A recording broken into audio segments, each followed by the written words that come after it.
Yes, habari. Nzuri, naona ndio unaamka. Mimi naitwa Sylvester Stallone. Nafanya na Government of Kenya. Na umesikia kuhusu Nyota Fund? Nyota? Yes. Watu wengi wamepewa wa Kenya. Sijui kama umefikiwa. Nili apply kakata. Kwa miaka ngapi? Niko na 23. 23 years. Yes, you can qualify. Uko na bibi? Okay. Sasa sisi ni wenye tumetumwa na government tukuje tuangalie wenye wako pata hiyo pesa. Sasa nataka details zako, ID number, namba yako ya simu, KRA, then registration fee ni 600 ili uweze ukapata hiyo Nyota Fund. Saa hii sasa unaona venye sasa hao wenye pesa yao walitumiwa.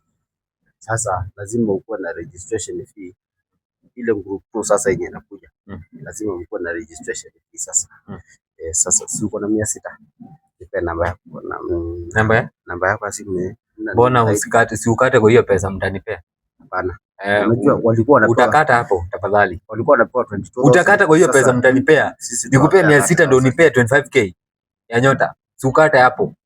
Nitakupea 30,000. Hapana. Walikuwa wanapewa 22,000. Na hii yako itakuwa na tax. Nini inadhibitisha wewe ni wa serikali? Hiyo mchezo staki hapa. Toka wewe, ni mwizi wewe. Unaweza toka Nairobi. Wewe umetoka Nairobi wapi? Si umetoka Witeithie wewe? Witeithie. Nini? Ama ni wa Mwegoko wewe? What is Mwegoko? Hebu toka hapa na nini? Sitaki hiyo Nyota yako. Sawa? Sitaki hizo Nyota. Sitaki Nyota. Saidia na maji ya kunywa. Saidia na maji. Hakuna maji huku.